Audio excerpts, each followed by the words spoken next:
कुछ भी ध्यान बन सकता है। अभी रात जब आप सोएं, तो स्मरण पूर्वक यह ख्याल लेकर सोए कि जो बीत गया वह बीत गया, और इन 3 दिनों में मैं बीते हुए को बार बार मन पर नहीं लौटने दूंगा। इन 3 दिनों में जो सामने होगा उसको जीऊंगा, और जो बीत गया उसको छोड़ दूंगा। अगर इस विचार पूर्वक स्मरण के साथ आप सोए, सुबह आप और तरह से उठेंगे, जैसा कि आप रोज उठते रहे होंगे, उससे बिल्कुल भिन्न उठेंगे। क्योंकि एक मन का बहुत अद्भुत नियम है, हम जिस बात को लेकर सो जाते हैं, ठीक उसी बात पर सुबह जागना होता है।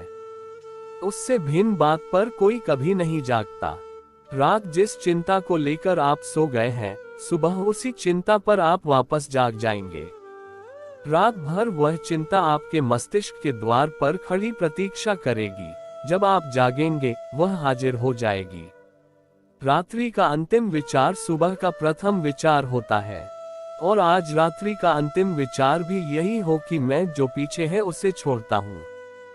कम से कम 3 दिन के लिए मैं जो सतत वर्तमान है उसमें जीऊंगा, अतीत को बीच में नहीं लाऊंगा। जो व्यक्ति अतीत को बीच में नहीं लाता चित्त के, उसका चित्त बहुत निर्मल और शांत हो जाता है। क्योंकि अशांति सब अतीत से आती है, तो वर्तमान में कोई भी अशांति नहीं होती। इस तत्व पर अभी हम और विचार करेंगे तो समझ में आएगा कि तुम्हें कुछ थोड़े से सुझाव आपको दे रहा हूँ। वर्तमान में वह जो प्रज्वलित मूवमेंट है, उसमें कोई अशांति नहीं होती। सब अशांति अतीत से संबंधित होती है या भविष्य से संबंधित होती है। वर्तमान में कभी कोई अशांत नहीं होता। आप खुद ही अपनी अशांति को देखेंगे तो समझ जाएंगे, या तो वह बीती हुई होगी या आने वाली होगी। ठीक क्षण में मौजूद कोई अशांति नहीं होती। अभी हम यहाँ बैठे हैं, अगर हमारा चित्त इसी क्षण में मौजूद हो जाए, कौन सी अशांति है? अगर हम इसी क्षण में जाग जाएं, कौन सी अशांति है? अगर किसी जादू से आपका सब अतीत पोंछ दिया जाए, तो कौन सी अशांति है? जीवंत क्षण में कोई अशांति नहीं होती है। पिछला भार, अतीत का भार चित्त को अशांति देता है, और आने वाले दिन की कल्पना और योजना चित्त को अशांति देती है। यहाँ 3 दिनों में समझ लीजिए, न तो कोई अतीत है और न कोई भविष्य है। 3 दिन में बस ये 3 दिन के क्षण हैं, जो सामने क्षण आता है वही है। इन 3 दिनों में इस भांति जीकर देखिए, एक बिल्कुल नई दृष्टि जीवन के प्रति खुल जा सकती है। और एक बार यह ख्याल में आ जाए कि जीवन पर जो भार है, जो टेंशन है, जो तनाव है, वह अतीत और भविष्य का है, तो मनुष्य को एक बिल्कुल नया द्वार मिल जाता है खटखटाने का। और तब फिर वह रोज घड़ी 2 घड़ी को सारे अतीत और सारे भविष्य से मुक्त हो सकता है। और ख्याल रखिए, न तो अतीत की कोई सत्ता है सिवाय स्मृति के, और न भविष्य की कोई सत्ता है सिवाय कल्पना के, जो है वह वर्तमान है। इसलिए कि किसी भी दिन परमात्मा को या सत्य को जानना हो, तो वर्तमान के सिवाय और कोई द्वार नहीं है। अतीत है नहीं, जा चुका, भविष्य है नहीं, अभी आया नहीं है, जो है एग्जिस्टेंशियली जिसकी सत्ता है, वह है वर्तमान। इसी क्षण में सामने मौजूद क्षण है वही। इस मौजूद क्षण में अगर मैं पूरी तरह मौजूद हो सकूं, तो शायद सत्ता में मेरा प्रवेश हो जाए। तो शायद जो सामने दरख्त खड़ा है, ऊपर तारे हैं, आकाश है, चारों तरफ लोग हैं, इन सबके प्राणों से मेरा संबंध हो जाए।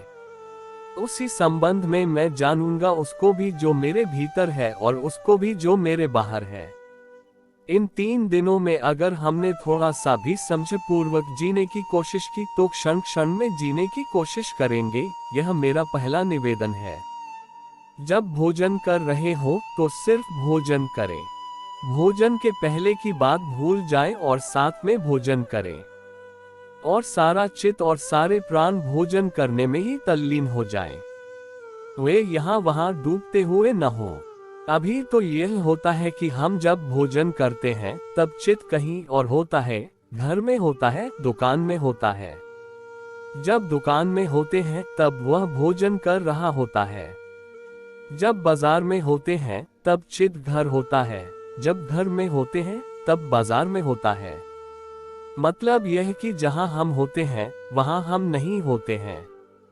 तो जीवन में एक विशृंखलता और एक खंडित, और यह खंडित स्थिति बड़ी खतरनाक है कि जब हम सोते हैं तब चित्त दिन में जो उसने किया उसका स्मरण करता है, सपने देखता है। जो हम दिन में काम करते हैं तो रात जो सपने अधूरे हैं, चित्त उन सपनों को पूरा करता है। चित्त पूरे वक्त अनुपस्थित है, एब्सेंट है जहां हम हैं। तो हमारा जीवन से संबंध कैसे होगा? जब हम किसी को प्रेम कर रहे हैं तब चित्त हमारा कहीं और है, तो जीवन में प्रेम कैसे होगा? और इसीलिए हम जीवन भर अनुभव करते हैं कि हम प्रेम चाहते हैं कि करें, और हम चाहते हैं कि कोई हमें प्रेम दे, लेकिन न तो हम प्रेम कर पाते हैं और न कोई हमें प्रेम दे पाता है। प्रेम के लिए जरूरी है कि हम वर्तमान में हों, लेकिन जब हम प्रेम करते हैं तब चित्त कहीं और होता है। और जहां चित्त प्रेम करते वक्त होता है, जब हम वहां आ गए तो चित्त वहां होता है जहां उसे प्रेम करते वक्त होना चाहिए था। ऐसे जीवन में सारी चीजें टूट गई हैं। हम कहीं हैं, चित्त कहीं है। जब हम प्रार्थना करते हैं तब चित्त कहीं और है। जब हम व्यवसाय करते हैं तब चित्त कहीं और है। हम किसी काम में भी ठीक ठीक मौजूद नहीं हैं। इन 3 दिनों में एक छोटा सा प्रयोग करें कि जो भी काम कर रहे हैं उसमें पूरी तरह मौजूद हो जाएं। अभी रात को यहाँ से जाकर सोएं तो पूरी तरह सोएं। पूरी तरह सोने का मतलब यह है कि सोते वक्त इस भांति सोए कि सारा काम समाप्त हुआ। अब सिवाय सोने के और कोई भी काम नहीं है। अब मैं अपने पूरे प्राणों से सोने जा रहा हूँ, और मेरे पूरे प्राण सिर्फ सोने भर के काम को करें और कोई भी काम नहीं है। उसी भांति सोएं। सुबह स्नान करें तो इस भांति स्नान करें कि स्नान करते वक्त आपका पूरा व्यक्तित्व स्नान कर रहा है, आपका चित्त कहीं और नहीं भागा जा रहा है। थोड़े ही दिन स्मरण पूर्वक अगर हम चित्त के साथ सजगता बरतें तो बहुत कठिन नहीं है कि एक दिन वह घड़ी आ जाए कि हम जो काम कर रहे हों उसमें हम पूरी तरह मौजूद हो जाएं। बुहारी लगा रहे हों तो पूरी तरह मौजूद हो जाएं। और अगर बुहारी लगाते हुए भी कोई पूरी तरह मौजूद हो जाए तो उसे बुहारी लगाने में वही आनंद उपलब्ध होगा जो किसी बड़े से बड़े योगी को ध्यान करने में उपलब्ध हुआ है। कोई फर्क नहीं रह जाएगा। ध्यान का एक ही अर्थ है कि हम जो कर रहे हैं उसमें हमारा चित्त पूरी तरह मौजूद है, पूरी तरह लीन है, उससे बाहर नहीं है। कोई भी छोटा काम, अभी यहाँ से उठकर आप कमरे की तरफ जाएंगे तो चलेंगे रास्ते पर, तो इस भांति चले कि चलने के सिवाय और कोई क्रिया आपके चित्त में नहीं हो रही, बस सिर्फ चल रहे हैं। चलना ही रह जाए और आप मिट जाएं। अगर चलना ही रह जाए और आप मिट जाएं, तो आपके कमरे तक जो 100 कदम उठाए जाएंगे वे 100 कदम परमात्मा के निकट ले जाएंगे। और उन 100 कदमों में ही आपको पता चलेगा कि चित्त तो अपूर्व रूप से शांत हो गया है। जीवन में 24 घंटे जो भी हम कर रहे हैं उसके साथ इतनी आत्मलीनता, इतना आत्मसात हो जाना जरूरी है कि हम मिट जाएं और वही रह जाए जो हम कर रहे हैं। चाहे वह काम कितना ही छोटा क्यों ना हो, बड़ा क्यों ना हो, जो भी काम हो उसमें हम डूब सके पूरे। यह डूबना इन 3 दिनों में एक छोटा सा प्रयोग करें। और मैं कह रहा हूँ 24 घंटे जो भी आप कर रहे हैं उसमें उसका ध्यान रखें। इन 3 दिनों में ही एक बुनियादी फर्क अनुभव होगा। एक बात ख्याल में आएगी, आज रात सोने से ही शुरू कर दें। वह अभी दूर है, जब यहाँ से उठ कर जाएं तभी शुरू कर दें। वह भी थोड़ा दूर है, अभी मुझे सुन रहे हैं, सुनने में ही शुरू कर दें। सुनते वक्त सिर्फ सुनने की क्रिया रह जाए, आप जिसे सिर्फ सुन रहे हैं और कुछ भी नहीं कर रहे हैं, मात्र सुन रहे हैं, कान ही कान रह गए हैं और आप नहीं हैं।